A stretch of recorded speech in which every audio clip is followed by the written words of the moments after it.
Okay, अस्सलाम वालेकुम रहमतुल्लाहि व बरकातुहू। दिस इज द स्टैनमनी here, back with third semester slides. और आज जो है वो हमने कुछ एक सब्जेक्ट स्टार्ट करना है, एफएससी 503। ये वह सब्जेक्ट है यूएफ के अंदर, एचएनडी के अंदर, जो कि एक गंदा सा सब्जेक्ट है। गंदा सा इस तरह, इस सेंस में कि स्लाइड्स थोड़ी सी डिफिकल्ट बनाई हुई है। उसका जो पोर्शन इजी हो सकता था वो तो मैंने किया है, लेकिन still there is something, some portion जिसके अंदर कोई 100 150 नाम है बैक्टीरिया के, बैक्टीरिया एनिमल्स के, ठीक है। तो मेक श्योर करें कि आप उसको बिफोर हैंड जो है वो प्रैक्टिस करके याद करके रखें, ताकि at the time of paper आपके लिए वो मुश्किल ना हो। ठीक है, ठीक है। ऐसा कोई सीन नहीं होता इस सब्जेक्ट के अंदर खास तौर पर, कि यूजुअली हम क्या करते थे, जो मुश्किल मुश्किल नाम होते हैं वो छोड़ देते होते हैं, कि टीचर इतना भी जो है वो बुरा नहीं होता कि वो उन चीज़ों को देगा। लेकिन इस सब्जेक्ट के केस में, क्योंकि आधे से ज्यादा फाइल्स ही उसी तरह का डाटा है जिनके अंदर बैक्टीरिया के अजीबोगरीब से नाम, फंजाई के अजीबोगरीब से नाम, तो इस वजह से वो आपको सारे नाम करने पड़ेंगे। स्टार्ट जो है ना वो इसका जो है वो पहली दो फाइल होती हैं, यीस्ट एंड मोल्ड से। When I was reading this files, I found out that कि फाइल्स रीअरेंज करने की जरूरत है। फाइल जो है आपके पास, जो स्लाइड्स है ना वो अरेंज नहीं है। वो पढ़ाएंगे वैसे ही जैसे उन्होंने दी है, बट मेरे ख्याल में अगर एक पैटर्न पे दी जाए तो वो ज्यादा इजीली हो जाती है। तो ये नोट्स जो है ये पैटर्नाइज्ड हैं। इनमें स्लाइड ऊपर नीचे करके मैंने एक प्रॉपर पैटर्न बना के तो फिर इनको यहाँ पे प्रेजेंट किया है।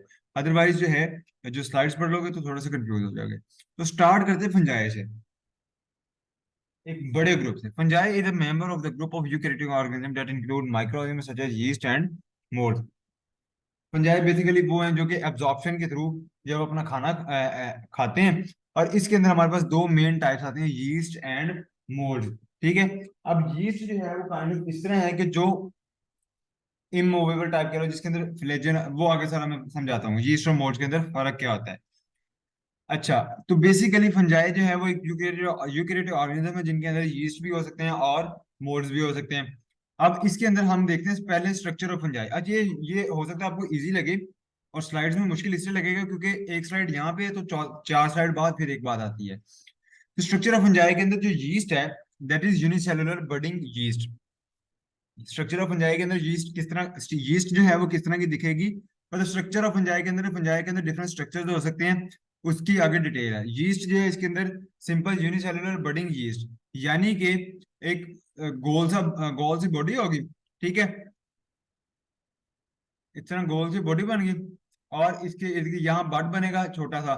थोड़ी देर बाद क्या, कुछ एक अरसे के बाद ये जो पीछे वाली बॉडी अलहदा रह जाएगी और वो बड अलहदा बन जाएगा। अब ये जो अलहदा बड बन गया, ये जो है इस तरह अलहदा से नया ऑर्गेनिज्म बन जाएगा। ऐसा गोल सा इसका क्या होता है, स्ट्रक्चर होता है। उसके बाद हमारे पास आ गए hyphae, thread like structure from apical cell, it can be septate और non septate.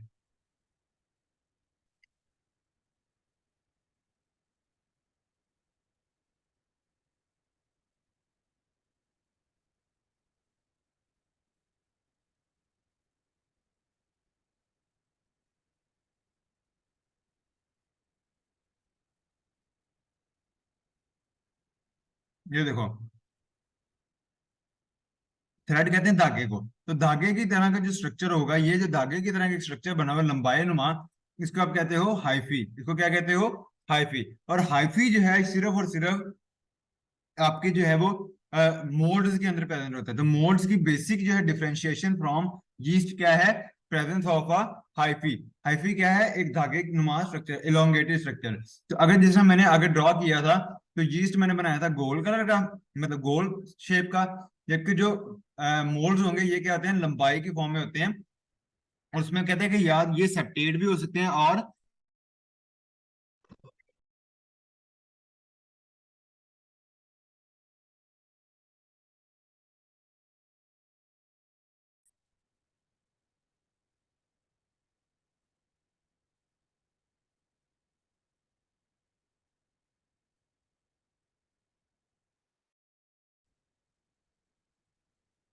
Sorry, there was a sort of internet connection disconnection.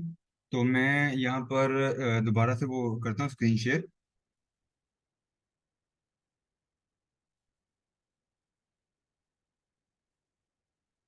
तो मैं आपको दिखा रहा था कि हाइफी जो है वो लॉन्गर स्ट्रक्चर होता है। अब मुझे कोई चैट में बता दे, मेरी आवाज क्लियर है ना। जो हाइफी होता है वो होता है लॉन्गर स्ट्रक्चर, ठीक है, इलोंगेटेड स्ट्रक्चर कह सकते हो। अब हमारे पास नोट्स के अंदर मैंने यहाँ पे लिखा कि जो कि क्या हो सकता है, या तो सेप्टेट या नॉन सेप्टेट। अब सेप्टेट से सिंपल सा मुराद ये है कि इसके दरमियान छोटी छोटी वॉल्स बनी होंगी, एक ऐसे करके यहाँ पर एक वॉल बनी होगी, ठीक है। इस तरह अगर इस तरह करके इसके अंदर लाइनें मौजूद हो तो ये हो जाएगी सेप्टेट, और अगर लाइनें मौजूद ना हो तो ये हो जाएगी ए सेप्टेट, ठीक है। सेपरेट का मतलब है सेल जो है वो डिवाइड हुआ हुआ है छोटे छोटे पोर्शन के अंदर, ये पूरा इलोंगेटेड जो पोर्शन है, हाइफी जो है, ये पूरी की पूरी डिवाइड हुई हुई है। और ए सेपरेट का मतलब है कि वो एक सिंगल लाइन है। अगर मैं यहाँ पे आपको नीचे करके दिखाऊं, ये देखो, ये जो नीचे वाला स्ट्रक्चर है, ये वाला, ये आपको इसके अंदर क्या है, डॉट्स लाइनें लगी नजर आ रही है, तो ये सेप्टेट हाइफी है। जबकि ये क्या है, ये नॉन सेपरेट है, जिसके अंदर कोई भी लाइन ऐसे अच्छे नहीं लगी हुई। अच्छा, तो वापस आते हैं अपनी फाइल के ऊपर। ओके, तो हमारे पास तो ये था। अब तीसरा जो है वो माइसीलियम है। Mass of intertwined hyphae is known as mycelium. Mycelium कहते हैं उसकी सेल बॉडी को भी। इतना, अब बहुत सारे हाइफी जो है वो आपस में, एक हाइफी ये है, दूसरा, तीसरा, चौथा, बहुत सारे हाइफी क्या कहते हैं आपस में मिल के, जो बहुत सारे हाइफी आपस में मिलके जो एक गुच्छा सा बना देंगे, उसको आप क्या कह दोगे, माइसीलियम कह दोगे। अब माइसीलियम दो तरह की हो सकती है, vegetative mycelium and aerial mycelium. अब जो वेजिटेटिव माइसीलियम है, penetrate in medium and absorb nutrient. दो बेसिकली पार्ट है। अब देख लो, न्यूट्रिएंट की एक लेयर होती है, जैसे जमीन की एक सरफेस होती है ना, तो एक पौधा जो है उसकी जड़ें जमीन के नीचे होती हैं और बाकी पोर्शन ऊपर होता है। तो अब हमने क्या कहा, हमने इसी तरह फंजाई को दो हिस्सों में डिवाइड कर दिया, vegetative mycelium and aerial mycelium. अब जो वेजिटेटिव माइसीलियम है, it will reside beneath the, जैसे ना जड़ें जो हैं वो हमारी सॉइल के अंदर मौजूद होती हैं, इस तरह वेजिटेटिव माइसीलियम जो है वो न्यूट्रिएंट, जो भी हमारे पास मीडिया मौजूद है, जो भी हमने, फर्ज कर लो अगर हमने, आप लोगों ने माइक्रोबायोलॉजी के अंदर भी पढ़ा मीडिया प्रिपरेशन, तो आपको वो जो टेस्ट ट्यूब है, वो जो पेट्री प्लेट है जिसके ऊपर आपने मीडिया एक सजाया है, उसके ऊपर फंगस अपने, फर्ज कर लो ये आपने उगाई, तो अब इस पे क्या होगा कि उसका जो वेजिटेटिव पार्ट होगा वो उस मीडियम के अंदर होगा, ताकि वहां से जो है वो उसको एब्जॉर्ब कर सके, न्यूट्रिएंट्स को एब्जॉर्ब कर सके। और दूसरा जो माइसीलियम है वो है एरियल माइसीलियम। ये अबव द मीडियम सरफेस होगा और इसके ऊपर कौन होंगे, रिप्रोडक्टिव पार्ट्स होंगे। तो बेसिकली फंजाई जो है, इसके आपको, मेरे पास डायग्राम नहीं है, वरना मैं इसको प्रॉपर ड्रा करता होता तो मैं बोर्ड पर समझाता।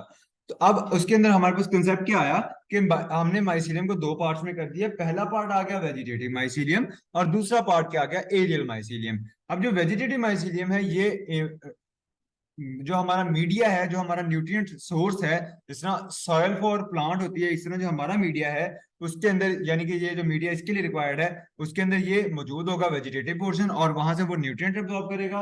और दूसरा पोर्शन है एरियल माइसीलियम, जो कि अबव द मीडियम होगा, जिस तरह एक पौधे के ऊपर तने और पत्ते होते हैं वो होता है। और इस जैसे वेजिटेटिव का काम क्या है, न्यूट्रिएंट एब्जॉर्ब करना, इसके ऊपर क्या होते हैं, स्पोर्स होते हैं। अब स्पोर्स आप लोगों को पता है, जिस तरह पौधे के ऊपर पोलन ग्रेन्स होते हैं और वो उड़ के दूसरी जगह जाते हैं और वहां जाके वो ग्रो करते हैं, नया पौधा बनाते हैं, और जब वो सीड बन जाते हैं, तो इसी तरह जो है फंजाई के केस में स्पोर्स प्रोड्यूस होते हैं। ये स्पोर्स दूसरी जगह जाते हैं, वहां पर जाके जो है वो आगे नए जो है वो फंजाई को, नई एक जनरेशन को देते हैं, बर्थ देते हैं, ठीक है। तो ये इसके दो माइसीलियम के पार्ट आ गए। आगे हमारे पास आ जाते हैं क्लासिफिकेशन ऑफ फंजाई। तो दो, बेसिकली हम दो बेसिस की टाइप में क्लासिफिकेशन कर सकते हैं। पहला जो है वो आते हैं morphologically classification of fungi.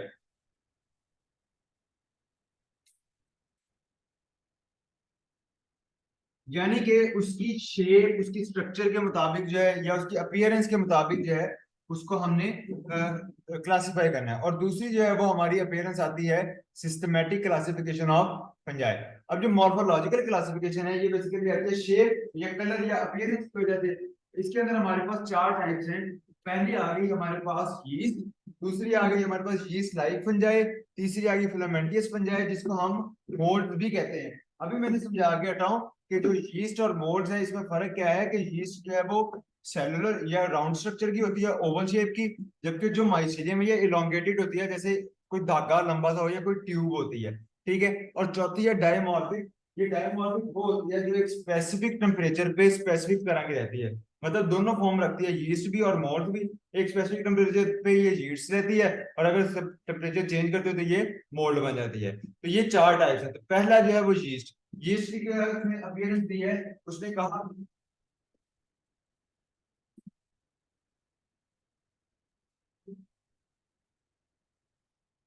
Okay, उसने कहा ओवल इन शेप, यानी कि गोल होंगे शेप के अंदर, रिप्रोड्यूस बाय बडिंग। बडिंग इनका जो मेथड है वो मैंने अभी आपको समझाया, जिस तरह एक सर्कल होगा, एक सर्कल की फॉर्म में ये प्रेजेंट होंगे, एक तरफ से छोटा सा, जिस तरह हमें फोड़ा नहीं निकलता, फिंसी या फोड़ा, इस तरह इसको बर्ड निकलता है। ठीक है, और वो बर्ड थोड़ी देर बाद सेपरेट आउट होके तो अलहदा से एक पूरा ऑर्गेनिज्म बन जाता है।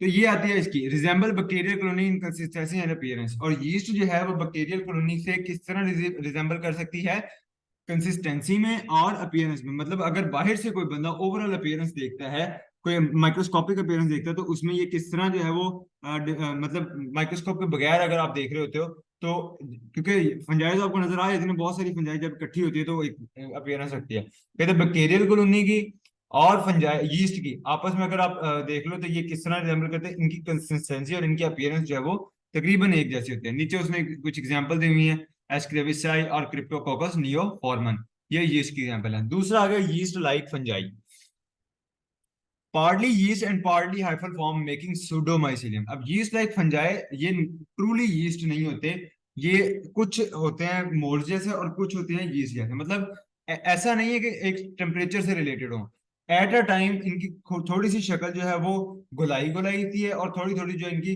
हाइफल फॉर्म है जो कि सूडो हाइफल हाइफी बना देता है। अगर मैं इसको हल्का फुल्का ड्रॉ कर पाऊँ तो I will be like, it will be like इस तरह करके आपके पास जो है वो एक स्ट्रक्चर है जो कि हल्का सा एक तरफ से एलोंगेटेड है, तो आपको माइसीलियम का भी लुक दे रहा है, ठीक है, और राउंड रिंग भी दे रहा है, लेकिन इसकी मोस्टली प्रॉपर्टीज यीस्ट की तरह की है। थोड़ा सा इसके अंदर माइसीलियम है, वो है हाइफी, ठीक है, एक लंबा एलोंगेटेड स्ट्रक्चर है, लेकिन जो मेन पोर्शन है वो इसकी, और मेन कैरेक्टरिस्टिक्स इसकी किसकी तरह की होंगी, इसकी मेन कैरेक्टरिस्टिक्स होंगी ये यीस्ट की तरह की। ठीक है, आगे आ गया फिलामेंटियस और फंजाई मोल्ड। फिलामेंटियस फंजाई या मोल्ड यानी कि वो जिनके अंदर लंबी इंटरवाइंड हाइफी मौजूद होंगी, colonies are velvety powdery cottony and adherent to medium, reproduce by spores. और ये सारे के सारे स्पोर्स से प्रोड्यूस होते हैं, नीचे उसकी एग्जांपल है, ये मैं समझा चुका हूँ आप लोगों को।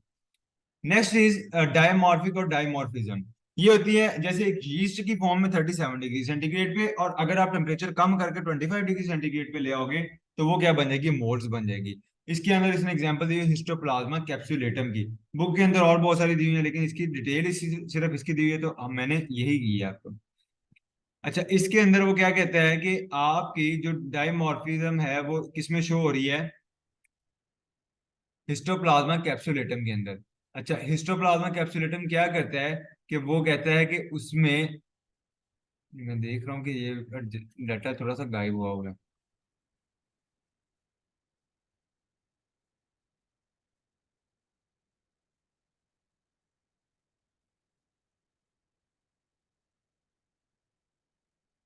तो हिस्टोप्लाज्मा जो है वो फिलामेंटियस मोल्ड की फॉर्म में कब एग्जिस्ट करता है, 25 डिग्री सेंटीग्रेड पे। उसकी कैरेक्टरिस्टिक क्या है, थिन सेप्टेट हाइफी होगा, माइक्रोकोनिडिया यानी कि स्पोर्स होंगे इसके ऊपर, कोनिडिया कहते हैं स्पोर्स को, एंड ट्यूबरकुलेटिव मैक्रोकोनिडिया, और माइक्रोकोनिडिया और मैक्रोकोनिडिया दोनों टाइप ऑफ स्पोर जो है इसके ऊपर मौजूद होंगे। माइक्रो और मैक्रो के अंदर फर्क सिर्फ यही है साइज का।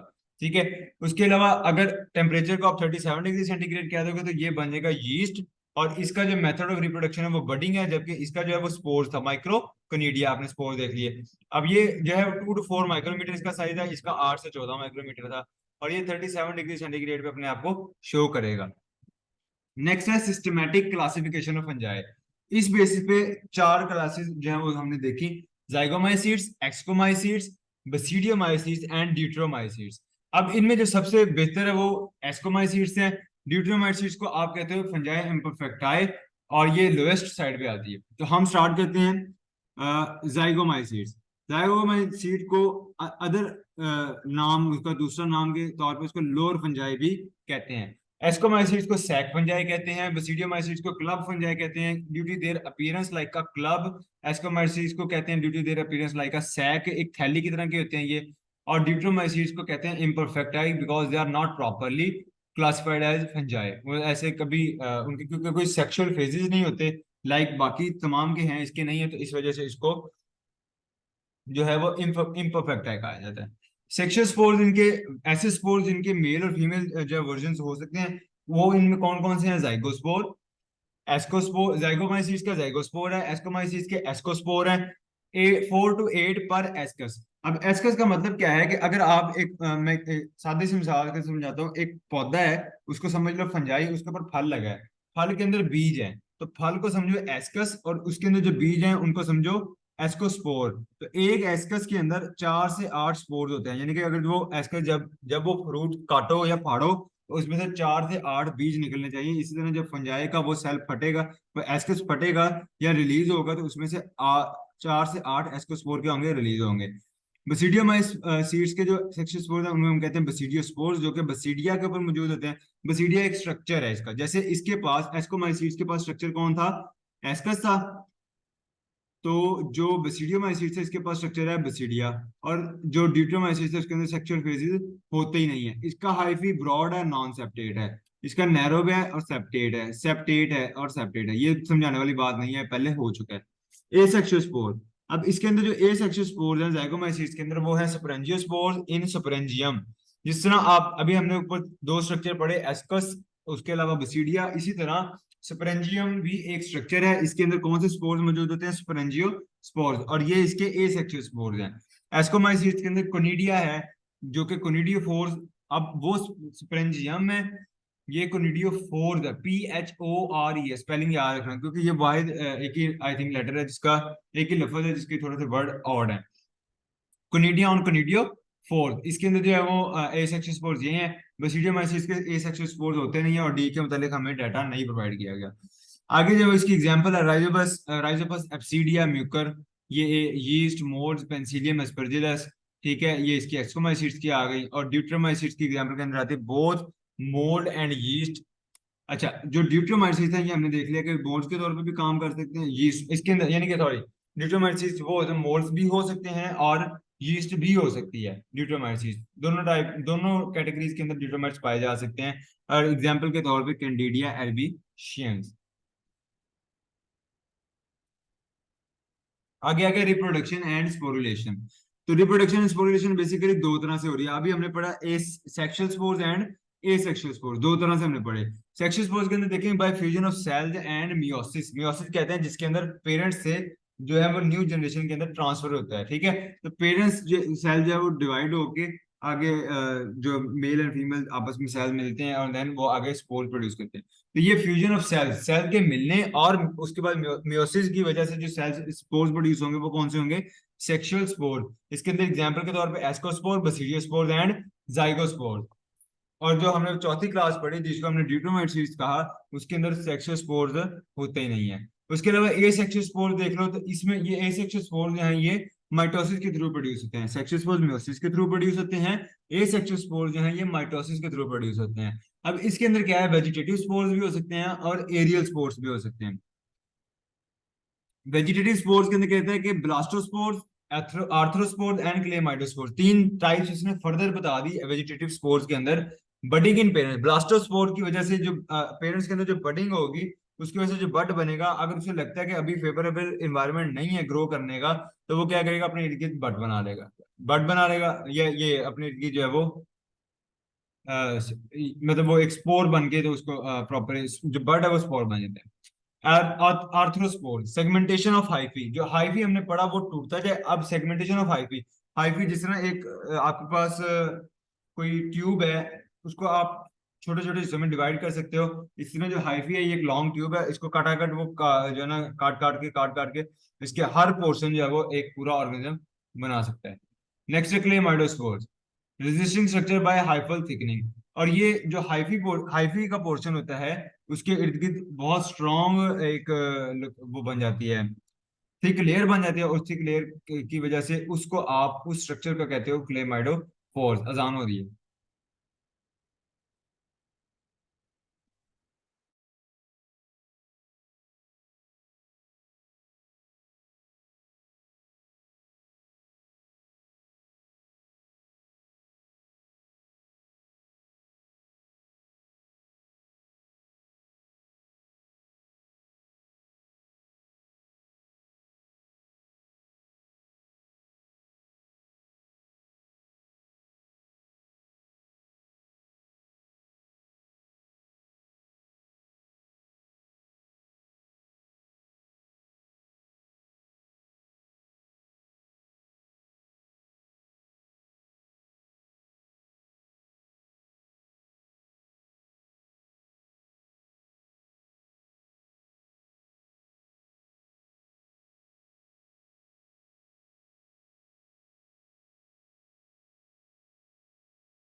ओके, अजान हो गया। तो अभी हम जो दो तरह से स्पोर्स मैंने बता दिए थे, vegetative spores and aerial spores, depending upon their location. ऊपर भी हम दो पार्ट्स करके आए थे कि वेजिटेटिव पार्ट्स भी हो सकता है और एरियल पार्ट होते हैं, ठीक है। तो वेजिटेटिव पोर्शन से, जो वेजिटेटिव पोर्शन होता है उससे जितने भी स्पोर्स बनेंगे वो जो है वो तीन तरह के हो सकते हैं: ब्लास्टोस्पोर, आर्थ्रोस्पोर एंड क्लेमाइडोस्पोर। यानी वो पोर्शन जो कि सेक्शुअल रिप्रोडक्शन के अंदर पार्ट प्ले नहीं करते। दूसरी तरफ जो एरियल स्पोर्स हैं वो कहलाते हैं कोनिडियो स्पोर्स या कोनिडिया। तो ये होते हैं spore on the outside tip of hyphae. इस तरह जो आपने हाइफी जो है वो आपने डिजाइन की थी, ठीक है। अगर इसको मैं छोटे छोटे हिस्सों में कर दूं, हर हिस्सा जो है वो अलग अलग हो जाए, तो उसकी वजह से ये स्पोर्स जो बनेंगे उनके क्रोमाइडोस्पोर्स। एर्थोस्पोर जो है वो अगर हाइफी जो एर्थ्रोस ये हाइफी को तोड़ने से ये बन जाएंगे, और अगर ये पूरी की पूरी हाइफी और इसके इर्द गिर्द एक रेजिस्टेंस स्ट्रक्चर बन जाए, एक हॉल वॉल, हार्ड वॉल बन जाए जो इसको प्रोटेक्ट करे, तो वो हो जाएगी क्लेमाइडोफोर्स। और अगर ये एक यीस्ट है जिसके अंदर फिलामेंट नहीं होती कोई भी, तो उसके अंदर क्या होगा, जो बड बनेगा वो उसकी जो है वो बड जो है वो एज अ वेजिटेटिव स्पोर काम करेगा। एरियल स्पोर्स के अंदर माइक्रोकनिडिया होते हैं, स्मॉल होंगे साइज में और यूनिसेलुलर होंगे, और मैक्रोकनिडिया जो है लार्ज होंगे, सेप्टेट होंगे एंड मल्टी सेलुलर होंगे। तो ये कनिडिया स्पोर्स आते हैं, एरियल स्पोर्स। और दूसरे तरह के एरियल स्पोर्स कौन से हैं? स्पोरेंजियो स्पोर, जो कि स्पोरेंजियो फोर्स के अंदर बनते हैं, ठीक है। तो ये दूसरी तरह के जो है वो उसके अंदर एरियल स्पोर्स हैं। तो आई थिंक इतना काफी है फॉर टुडे लेक्चर। आगे जो है वो यीस्ट वगैरह करेंगे, तो यीस्ट आई थिंक एक ही लेक्चर में हो जाएगा। लेट्स सी, थोड़ा थोड़ा करके करवाता हूँ ताकि याद भी कर लो और ये आइडेंटिफिकेशन वगैरह कर लो।